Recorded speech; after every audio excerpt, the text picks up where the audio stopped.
Hey guys, welcome back to another Emperor Pikachu video, and in this one, we're in Minecraft. So, this is a video about my build world, where I like to test and build some worlds. So right now, as you might be able to see, I'm walking down what looks to be, oh, we reached the end, a villager trading hall. This is one that I designed all by myself.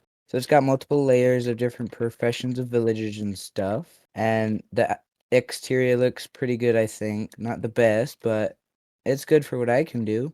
And here I tried testing with like a sorting system for redstone or emeralds using redstone. So, as I said in this video, I'm going to show you guys my build test world and tell you how I like to build videos. So let's get into it.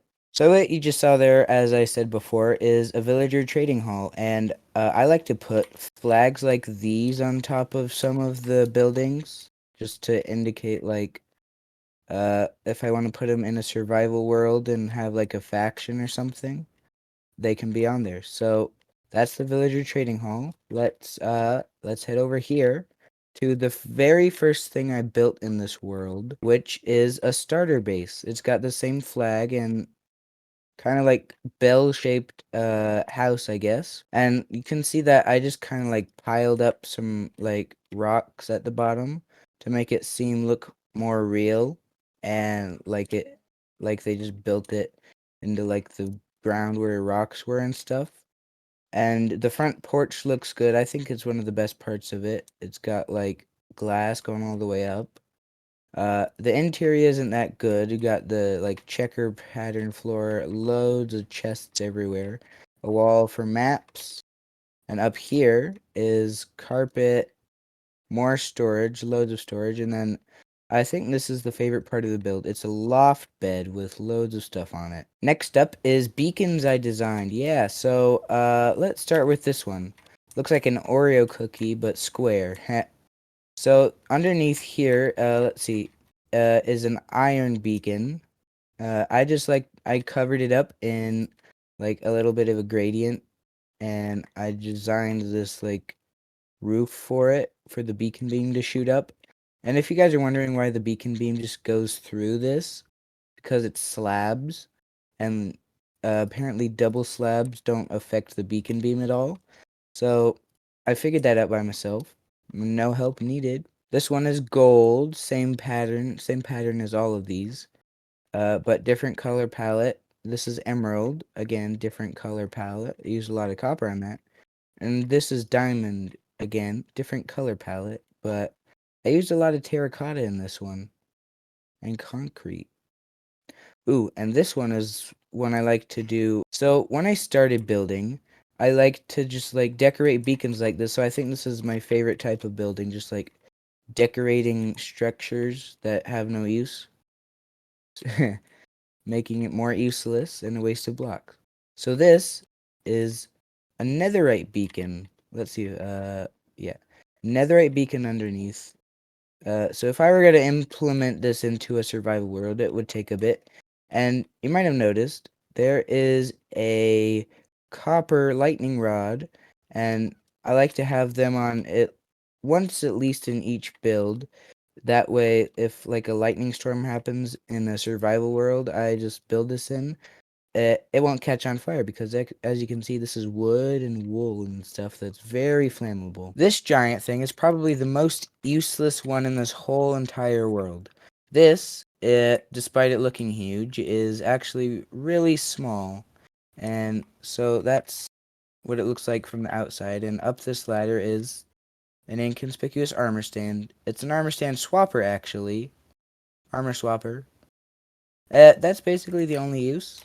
So, like, uh, I like making useless things more useless. And these guys, I got a little bit of inspiration from somebody else. Like, actually, a lot of inspiration from somebody else. I'll post them on screen right now. So, these guys, as you might be able to see, are statues. They're like warriors. That one's got a shield and a sword, a rug, cape thing, amethyst, and this one is the mage.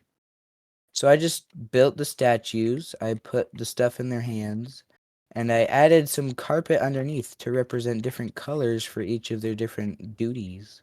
And I put some moss up there just as like shoulder plates. This one probably took me the longest to build because I was just struggling trying to figure out the specific pattern I wanted it to be built in. So you can see if we just fly around here, it's kind of like a oval double storied stacked building with a kind of goofy roof. And this on the inside is an armor shop. There's empty armor stands where I can just fit in if I put it into a survival world. So just loads of chests for me to sell stuff if I want to do this on Omnicraft, which is going to come up soon. Hot plugged it. And so there's a second story. I figured out this cool trick with pistons. If you place two inverted next to each other, it kind of looks like there's like a pipe or a wood like shaft going there. So I just did that in all the corners and it looks really cool. And since I haven't had this world for a long time, this right here is the last build in the world that I have made. It's the most recent one. This, as you can probably see, is a mining lift. So just picture like a deep gaping hole beneath there for like a mine entrance, like goes all the way down to bedrock at the bottom of the world. I made these, the lifters. I'm just gonna call it that for now. I made lifters things that like look like they could bring ore down to the bottom and back up again. So, and again, I just put some more foundation like rocks around the edge. So that's it for this world. Now let's get into how I actually build it. This is how I do the planning of my builds. I like doing planning a lot. In fact, I've got 3 notebooks for it. But this one is the one with all the details about building in it. The way I like to do this is I like to first create a plan, like a detailed-ish sketch of what I think I want it to look like. And 2, I want to try and draw it out and sketch it and see if it works. It would work good in a Minecraft build. And 3, I want to revise the sketch if it's good enough and then implement it into the world. So as you can see right here, this is the design for the starter base that I showed you guys in the world. So it's the same drawing as what like kind of would look like in the world, just a little less detailed. So I drew that one and then I put it in. And it's the same with every other build. There's the trading hall with the details, the beacons, the armory shop, the mine entrance, and the armor swapper. Those are all the ones that I built in the world, but there are still some ones that I sketched out that I still haven't built yet and I still need to. Like a lore item, a thumb shrine. This is what you're going to see in Omnicraft maybe. This one is a cave store. This is like a cave entrance and it just goes down and down to a shop. This is from a top-down view of a vineyard. So there's the fountain in the center. There's some trees and roses and stuff around it. And then like a few little patches of water, like imagine that. And then grass and wheat and stuff and trees on the outside. So basically I just do those 3 steps I told you about for everyone in here. So I've got a few. Not a lot, but I've got a few. Apparently, I'm a good Minecraft builder because on a Minecraft server with about 150 people on it, the moderator or like the admin of the server logged on and he was just patrolling around the server and he came and looked at my new base that I was just starting. It was in a cave. I was just transforming it a little bit to make it more like a home. And he was like, "Wow, you're such a good builder."